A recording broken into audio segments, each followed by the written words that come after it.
Okay, so this is our first example of an application problem using a differential equation. So this problem says the net value of a small retail store is $20,000 initially and grows at 5% annually. Find the net value as a function of time. Okay, so these can be rather challenging because the setup is something you have to figure out. I think in the online homework, you either the problem will be very similar to this, and you can kind of model it after this, or you'll be given the initial setup differential equation. It depends on the problem. I haven't looked into doing that yet, so I can't tell you for sure.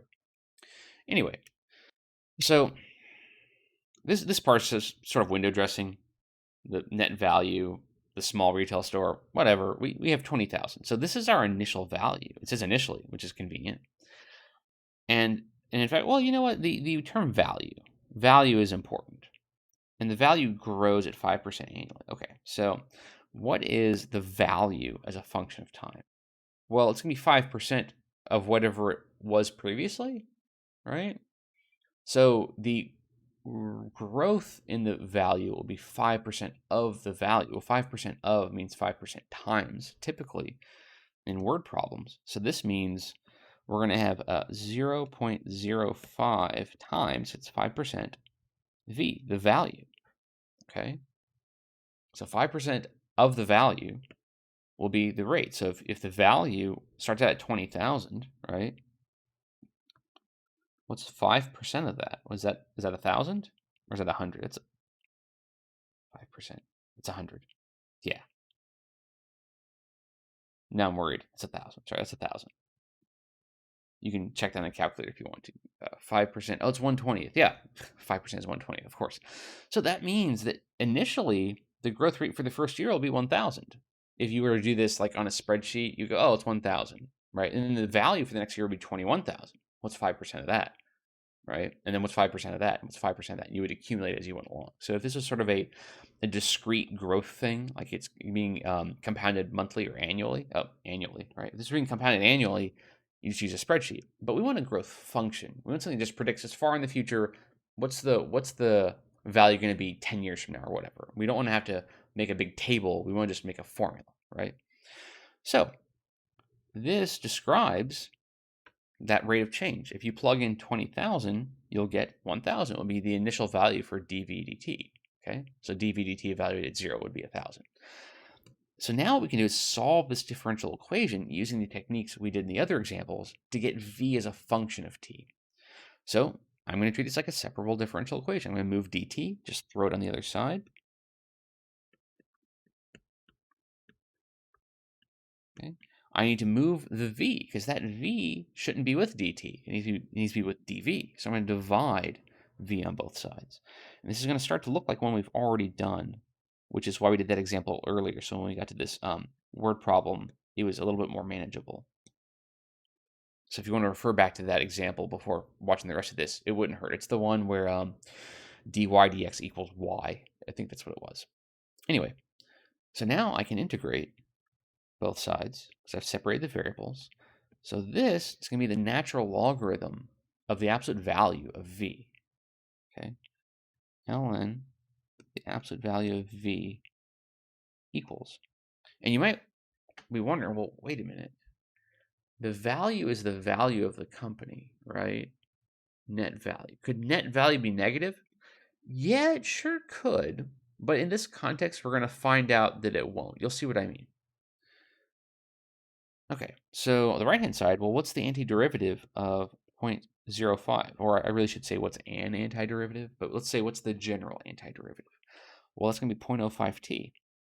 So 0.05t plus c, of course. So at this point, I can say, oh, well, I need to move this ln, and it's going to become an exponential base on the other side. So the absolute value of v is going to be e to the 0.05t plus c power, okay? And at this point, we want to think about our initial value. The initial value is 20,000. I don't have a whole bunch of zeros, so let's say that this value is in thousands.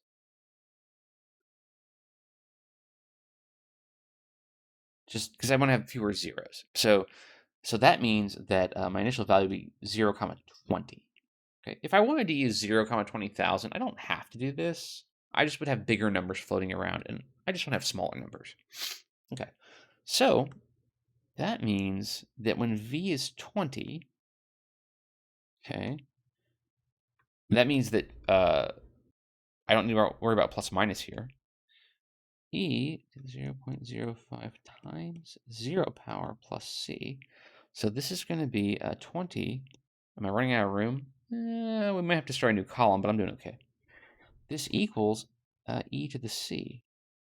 So that means moving the e back over, the natural logarithm of 20 is the value of c, if I want to do that. Or I can just say, well, e to the c is 20.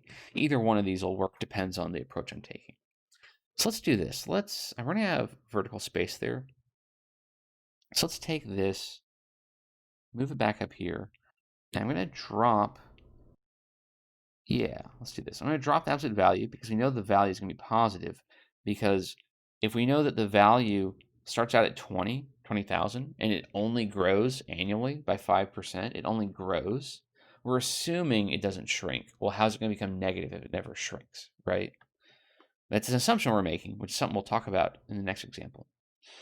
So this is going to be v equals e 0.05 t plus c power. I'm going to do what we did in the previous example, not the one right before this, but the earlier one with a logarithm. And write this as e to the 0.05 t power times e to the c. I'm separating the two exponents because when you have a product of two exponentials, you add the exponents together if they're the same base. But you can also separate. If you have a sum in the exponent, you can separate it into two bases. Okay. Now I know what e to the c is. It's 20. Okay, so I'm just going to replace this e to the c with 20. So v equals e to the 0.05 t power times 20. And if I want, I can reorganize that and say v equals 20 times e to the 0.05 t power. Okay, so now this gives me the value as a function of time. So I can say, okay, well, what's the value in 10 years? If I wanted to know that, okay, well, v, with 10 plugged in, I guess I could be writing this as v of t all along, but we don't have to. It's 20 times e to the 0.05 times 10 power.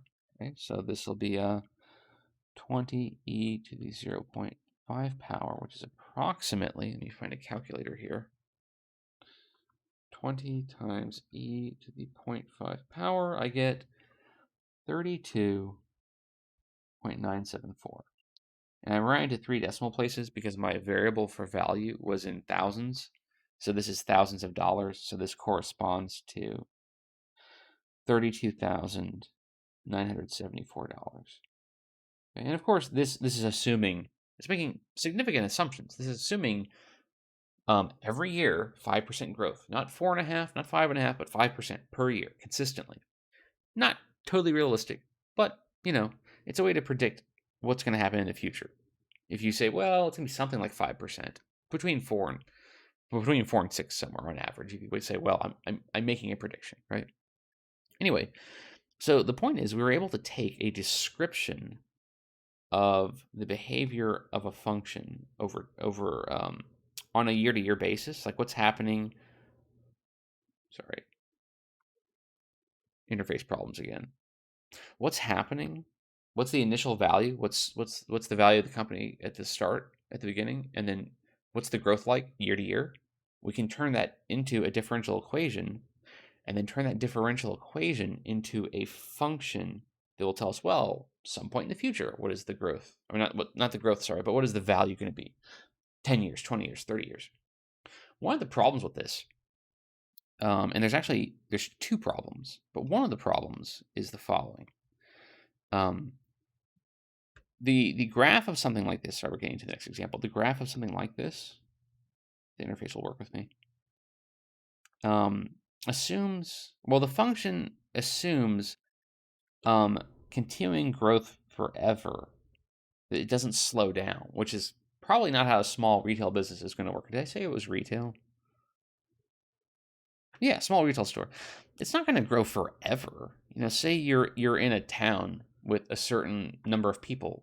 If you only have, say, 8,000 people in your town, and you're running a hardware store, and maybe like, the town surrounding, maybe you have the best selection or whatever, so people drive to your store.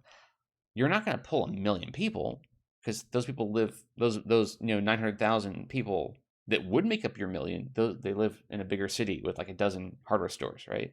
It's unlikely they're going to drive to your hardware store. So you might have a maximum. Like there's no way I'm going to be able to get above whatever it is, right? So that's what the next example we'll talk about, where we deal with some of the assumptions and limitations of some of these differential equations.